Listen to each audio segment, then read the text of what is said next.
जे कलाकारनि जी क़दुरदानी करे सघूं, हिम्मत अफ़जाई करे सघूं।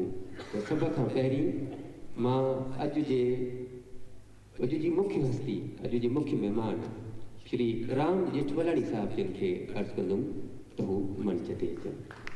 श्री राम जेठमलानी साहब। राम जेठमलानीअ सां गॾु असांजो भाउ सहयोग फाउंडेशन जो चेयरमैन राम जवराणी ऐं राम जवराणी चेयरमैन सहयोग फाउंडेशन जॾहिं हुजे त उन सां गॾु सहयोग फाउंडेशन जो को चेयरमैन श्री चंद्र मंगलानी भी मंच ते असां सां गॾु हुजणु ज़रूरी आहे। मां award mister Chandra Mangalani, mister Raghav ऐं मिस्टर राज दासवाणी खे अर्ज़ु आहे त मंच ते अचनि।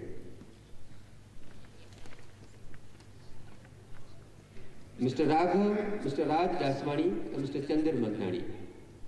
ऐं हींअर सभ खां पहिरियों mister Raghav, you are requested to please come on the stage.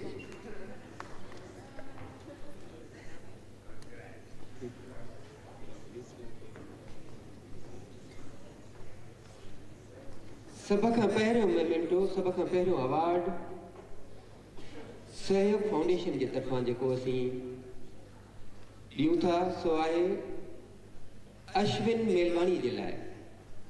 Ashwin Melwani.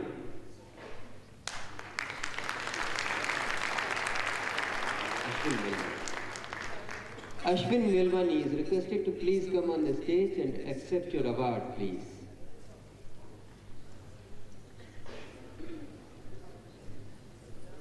If Mr. Ashwin is not there, then his mother is requested to please come on stage.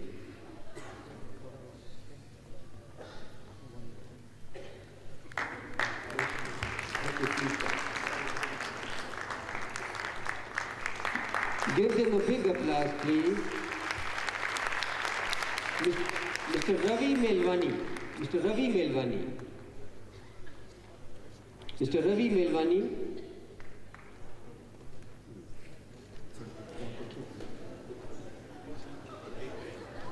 Mr. Ravi Melwani.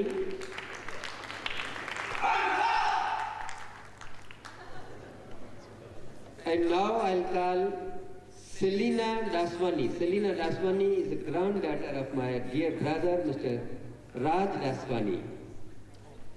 Selina Daswani जो award दादा राम जेठमलानी यशोब बच्चन का वठन था। Oh, our Selina is so nice.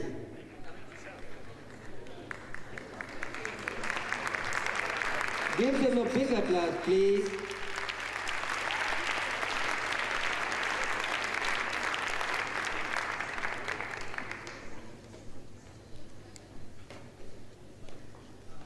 Now I'll call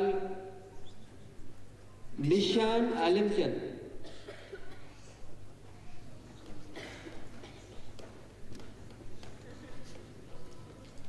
Mr. Kishan Alamchandani. Kishan Alamchandani is requested to please come on stage and accept your award. Mr. Kishan Alamchandani.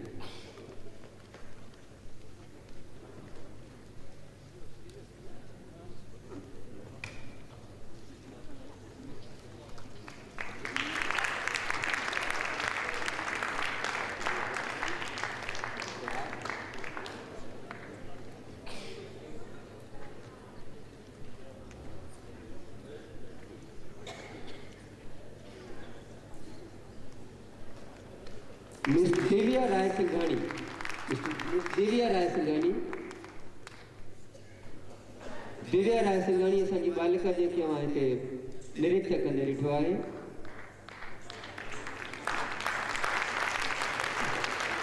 Devya Rai Singhani.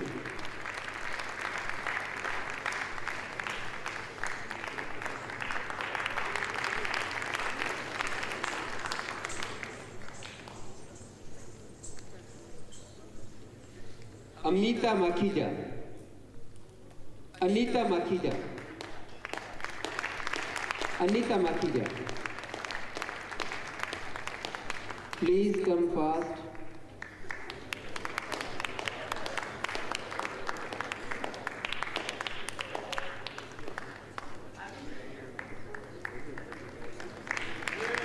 Mr. Ramesh Oberoi. Mr. Ramesh Oberoi.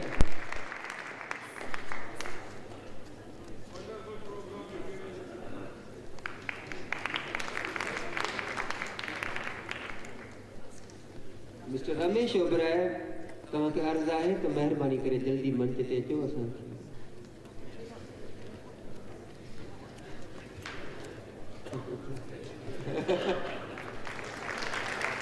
Sindhi कची न थी वई आहे, थोरो London जो रंग लॻी वियो आहे। ताड़ियुनि जा फाका पवन वेम्बले जो हाल करे त मज़ो अचे पियो। ऐं हाणे असांजी मूमल राणो बैले जी पूरी टीम, सभ खां पहिरीं नमिता सामताणी। नमिता सामताणी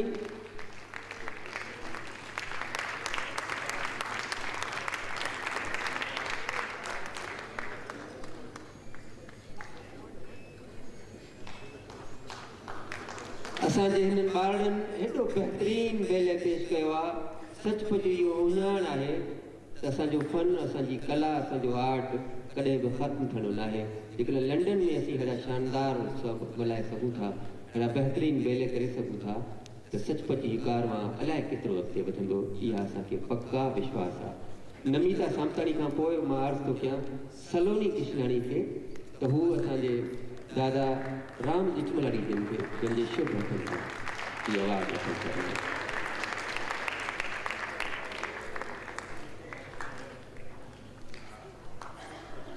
रोहाना सामताणी। रोहाना सामताणी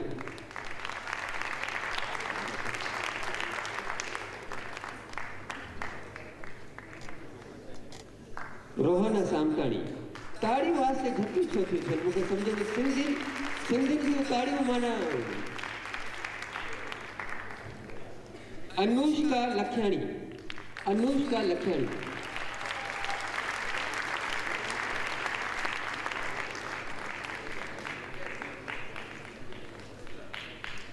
अनुष्का लखयाणी खां पोइ गीता थावाणी। गीता थावाणी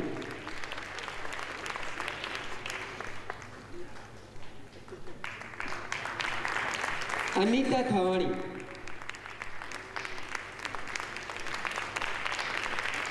ही ॿार लंडन में रही कीअं अहिड़ो शानदार प्रोग्राम ॾिठो, ताड़ियूं बि ओतिरी ज़ोर सां वॼायो। उमेश राज दासवाणी। उमेश राज दासवाणी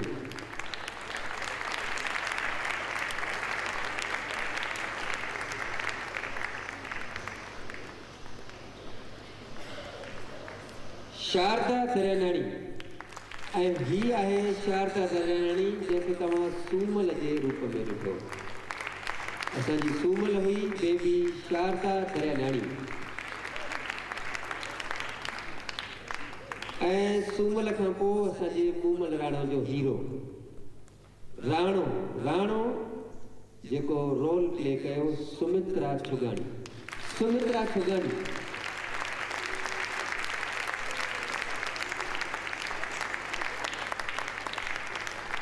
ताड़ी ज़ोर सां वॼायो न त तव्हांखे बि दुआ ॿुधाइजो, ॾह ॾेई वेंदो।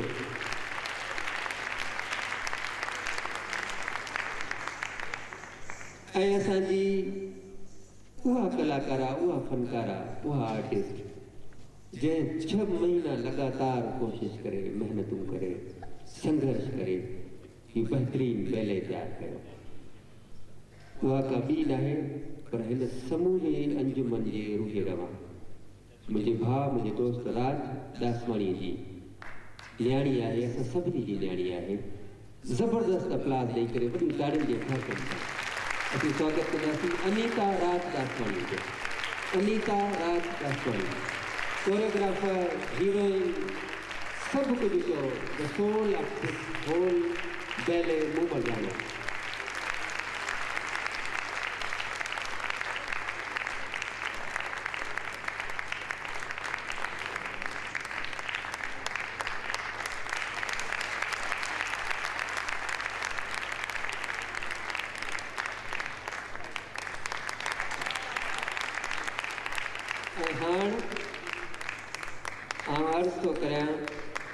सहयोग फाउंडेशन के चेयरमैन श्री राम जवराणी साहब जिन ही ट्रॉफीज़ असांखे स्पॉन्सर कयूं हुयूं, जिन हिम्मत अफ़ज़ाई कई आहे असांजे हिननि ॿारनि जी, हिननि कलाकारनि जी, हिननि आर्टिस्ट जी। सहयोग फाउंडेशन के चेयरमैन श्री राम जवराणी खे अर्ज़ु आहे त तो 2 लफ़्ज़ पंहिंजे तरफ़ां ज़रूरु ॻाल्हाइनि। मिस्टर राम चवरानी। अॼु जा मुख्य मेहमान असांजो दादा राम जेठमलानी, मिस्टर राघवन, मुंहिंजो भाउ चंद्र मंगनानी ऐं तव्हां सभु सिंध जा शहदाई, कलाकारनि जी हिम्मत अफ़ज़ाई, कलाकारनि जी क़दुरु शनासी, इहो मां सम्झां थो हर हिक जो फ़र्ज़ु आहे।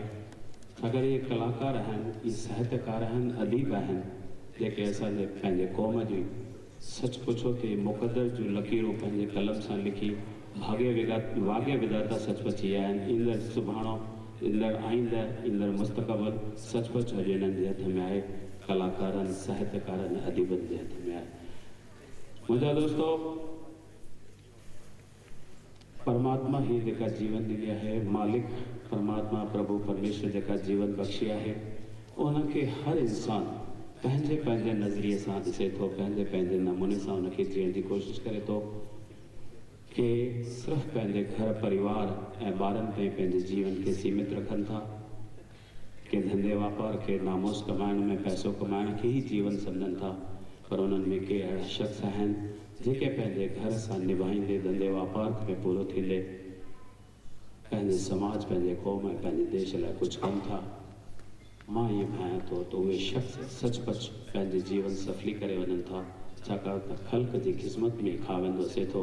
सो अहिड़ो शख़्स अॼु असांजे विच में आहे मिस्टर प्रेम लालवानी साहिबु, जे अॼु खां 11 साल अॻु पंहिंजी दूरांदेशी उन निगाह सां इहो महसूसु कयो त असांजे विदेश में रहंदड़ सिंधियुनि जे लाइ हिकु मंच हुजे जिते असां पंहिंजी सिंधी ॿोली साहित्य लाइ, सभ्यता लाइ कुझु करे सघूं। त मां चाहींदुसि त मिस्टर प्रेम लालवानी साहिबु मथे मंच ते अचनि ऐं सहयोग फाउंडेशन जे तरफ़ां हिकिड़ी नंढो टोकन असांजो क़बूलु कनि। मिस्टर प्रेम लालवानी साहिबु।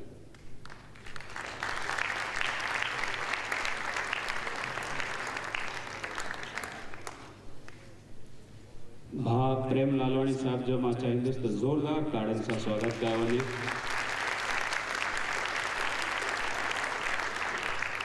दादा राम जेठमलानी जेके सहयोग फाउंडेशन जा असांजा रहबर आहिनि, असांजा गाइड आहिनि, लीगल कमेटी जेका असांजी आहे अवॉर्ड्स जी, उनजा ही प्रेसिडेंट आहिनि। उन्हनि जो हमेशह असांखे मार्गदर्शन मिलंदो रहियो आहे। मां ख़ुशकिस्मत आहियां अॼु हू असां सां गॾु हिते मंच ते आहिनि। उन्हनि खे अर्ज़ु आहे कि हिन मोमेंटो सहयोग फाउंडेशन जे तरफ़ां मिस्टर प्रेम लालवानी साहिबु। हा,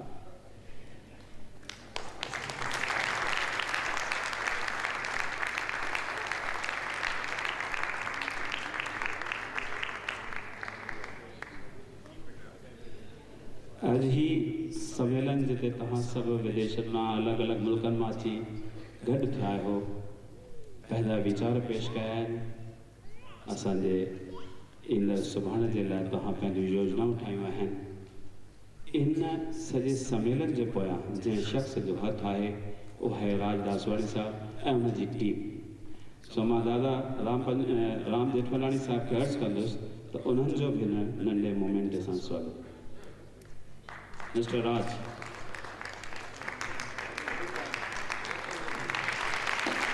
ही असांजो भाउ चंद्र मंगनानी चई रहियो आहे त हीउ अॼु जो घोटु राजा आहे, हुनखे ज़ोरदार ताड़ियुनि सां, जंहिंजी शादी तंहिंजा लाॾा थींदा आहिनि, अॼु हुनजा लाॾा ॻाया था वञनि था। ही मूं तव्हां सभिनी जे तरफ़ां वरितो आहे दादा खां। हिन छा चवां हिनखे मेमेंटो या मेडल जेकी बि चओ, उन ते मुंहिंजो हक़ु कोन्हे, मूंखां वधीक तव्हांजो हक़ु आहे। तव्हांजे तरफ़ां हा खणी वञो पंहिंजो हिसो, प्लीज़ अचो खणी वञो। ही तव्हांजे तरफ़ां मां वठां थो, तव्हांजो शुक्रगुज़ार आहियां। Thank U very much. मुंहिंजा दोस्तो, कलाकारनि ऐं साहित्यकार अदीबनि जो सम्मान पोयनि 17 सालनि खां सहयोग फाउंडेशन पंहिंजी वितार कोशिशुनि सां करे रही आहे। सहयोग फाउंडेशन सच त 17 साल इन भावना सां शुरू कई वई त असां कुझु ग़रीब परिवारनि जो, ज़रूरतमंदनि जो कुझु मददगार थी करे उन्हनि जी हिम्मत अफ़ज़ाई कयूं, उन्हनि जो परगोर लहूं ऐं आहिस्ते आहिस्ते हली करे उहो हिकिड़ो वॾो कारवां ठही वियो, जंहिंमें जेठमलानी साहिबु आहिनि। काफ़ी वॾो हिकिड़ो असांजो कारवां ठही वियो आहे, क़ाफ़िलो ठही वियो आहे।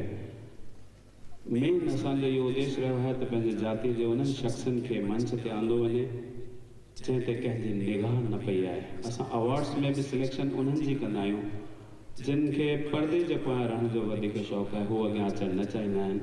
हर साल असां वटि 15-20 हज़ार नॉमिनेशन्स ईंदा आहिनि, उन मां चूंडे कढिया वेंदा आहिनि अवार्ड्स, ऐं अलॻि अलॻि अवार्ड्स जे लाइ कमेटीज़ आहिनि। सुनील गावस्कर स्पोर्ट्स कमेटी ते आहे, दादा लीगल कमेटी ते आहिनि, मेडिकल लाइ डॉक्टर BK, अलॻि अलॻि कमेटीज़ आहिनि, लता मंगेशकर म्यूज़िक जे कमेटी ते आहे। सो असां उन्हनि खे सोचींदा आहियूं त अवार्ड या सन्मान कयूं जिन सचपच पंहिंजे समाज लाइ कुझु कयो आहे। बिहार में अॼु संत विनोबा भावे जो उते आश्रम आहे जिते असांजो दादा द्वारकोस साहब उते कार्य करे रहिया आहिनि, पंहिंजी सॼी जीवन बख़्शी तूं उन्हनि खे घुरायोसीं। लास्ट टाइम भगवान गिदवानी साहब जंहिंजो ज़िक्र कल्ह जेठमलाणी साहब कयो त हुनजो किताब जेको आहे हर घर में हुअणु घुरिजे, इहो असांखे गीता वांगुरु संभाले ग्रंथ करे पढ़णु घुरिजे। उन्हनि शख़्सनि खे असीं घुरायूं था। बॉम्बे जे अंदरि हिकिड़ो आश्रम आहे जंहिंजो नालो आहे शांति अवेदना आश्रम, जंहिंमें उन्हनि शख़्सनि खे उहे बीमार उते एडमिट कया वेंदा आहिनि जिन जी जीवन कुझु छह न कुझु पल हूंदी आहे, कुझु कलाकनि जी जीवन हूंदी आहे, जंहिंखे न घर वारा न हॉस्पिटल जो कोई रखण लाइ तयारु हूंदो आहे। असां उन्हनि खां जॾहिं पुछो त तव्हांखे छा खपे, कहिड़ी मदद सहयोग फाउंडेशन करे सघे थी, हुननि जो हिकिड़ो ई जवाबु हो त असांखे कफ़न जो, छाकाणि हर कलाक में कई असां वटि मौत थियनि था, कफ़न जो, दवाऊं सिर्फ़ु पेन किलर जो या चांहि जी पती जो। त असां कोशिशि कई आहे अहिड़नि शख़्सनि खे ॻोल्हण जी जिन पर्दे जे पोयां रही पंहिंजी जीवन जेका आहे उन ख़ल्क़ जी ख़िदमत में ॾिनी आहे। सहयोग फाउंडेशन खे तव्हांजी ब्लेसिंग्स जी ज़रूरत आहे त अॻियां असांखे हिमत अचे, असां अॻियां कार्य कंदा रहूं। महिरबानी, धन्यवाद।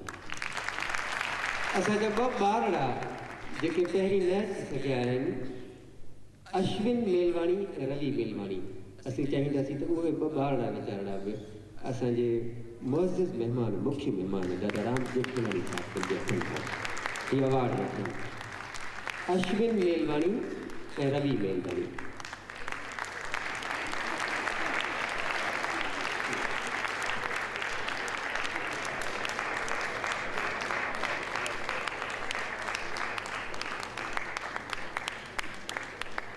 ही असांजो मुस्तक़बिल अथव। हिकिड़ो वक़्तु ईंदो असांजे बदिरां ही बीठा हूंदा ऐं असीं ॿुढा थी हितां वेठा सिर्फ़ु ॾिसंदासीं हिननि खे। महिरबानी। असांजे विच में मिस्टर सुदेश जयसिंघानी वेठा आहिनि, उन्हनि कुझु लिखी मोकिलियो आहे त ही मुंहिंजे तरफ़ां मंच ते तव्हां चओ त कलाकारनि जी जेका हिमत अफ़ज़ाई आहे उहा ज़रूरी आहे, छाकाणि त कलाकार जेको आहे, जेको सभु हिकु संतराश, हिकु आर्टिस्ट कंहिं पत्थर मां कंहिं मार्बल जे टुकर खे तराशे करे ऐं उनखे भॻवान जी मूर्ति ॾिए थो ऐं मंदर में जॾहिं स्थापित थिए थो उनजी पूॼा थिए थी, उन ते चढ़ावा चढ़ंदा, पर उहो कलाकार जेको जंहिं ठाहियो, जंहिं उनखे भॻवान जो आकार ॾिनो, उहो जेकॾहिं सीढ़ियुनि ते बि पियो आहे त उनखे कोई नथो पुछे। त सभई हिमत करे उन्हनि कलाकारनि खे ॻोल्हियो जिन खे इहा ज़रूरत आहे। उन इहो संदेश मोकिलियो आहे, मां उहो तव्हां ताईं पहुचायो। महिरबानी।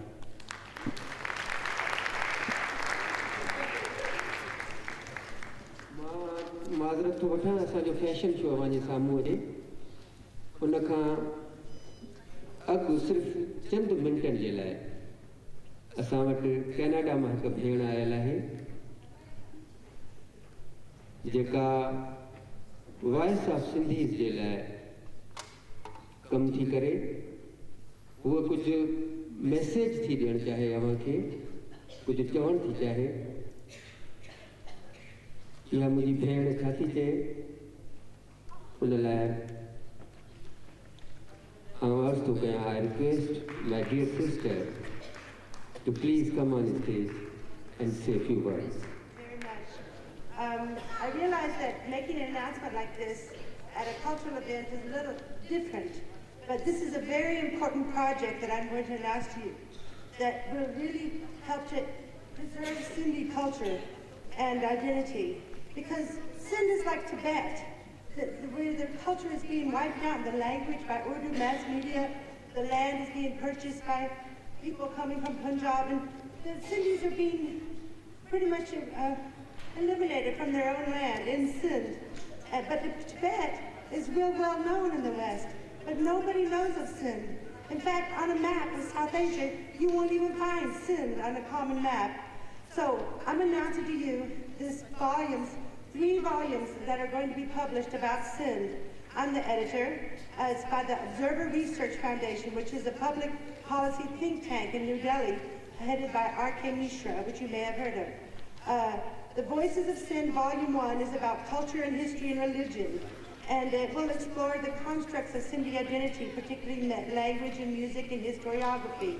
It will consider, among other issues, the impact of Pakistani policies, immigration, and Urdu-based mass media on Sindhi traditions.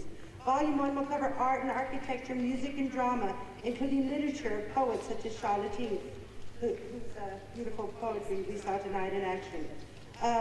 This volume will also contrast Sindhi indigenous belief systems juxtaposed against official policies. Volume 2 of the Voices of Sindh is about geography, politics, and economics. It will focus on resources and ecological concerns.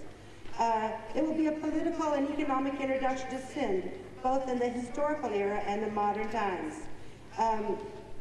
It will also look at the underdevelopment of Sindh and the ecological changes brought by environmental degradation, such as the Kalibagan Dam. And the third volume of the Voices of Sindh project is about the Sindhi diaspora, which many of you reflect that. Most people here are in that category.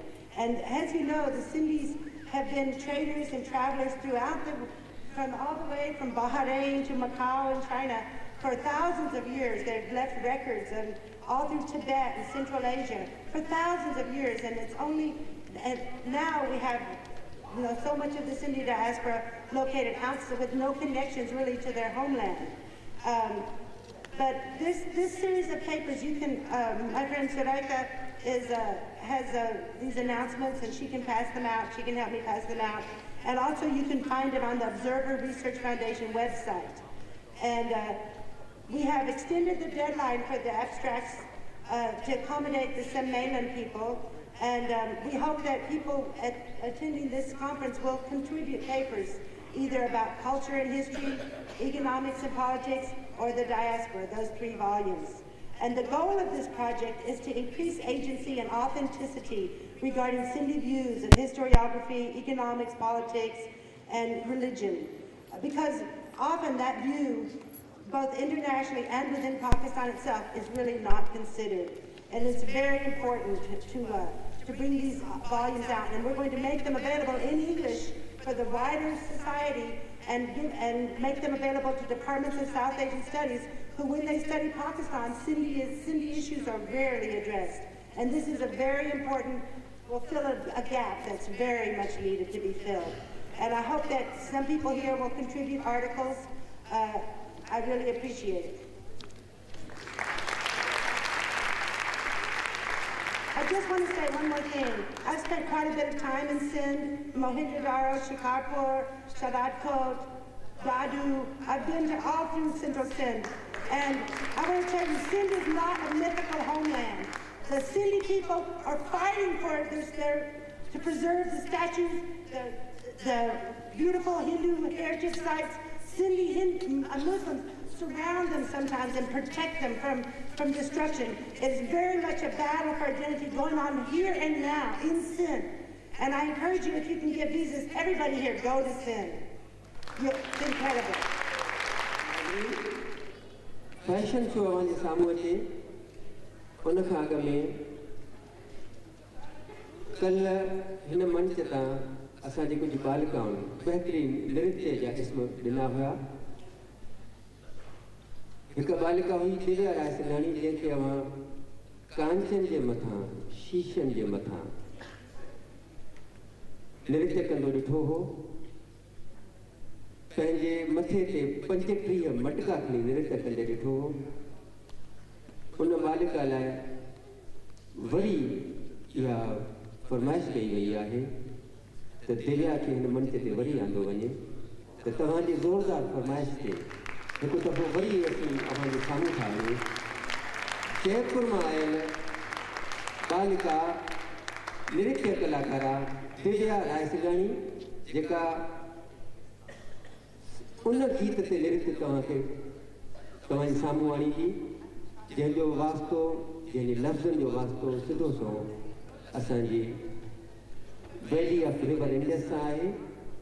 गीत आहे आकाश मां वहंदी अचे, आकाश मां लहंदी अचे, स्वर्ग मां वहंदी अचे, सिंधु सिंधु सिंधु। दिव्या राय सिंघाणी।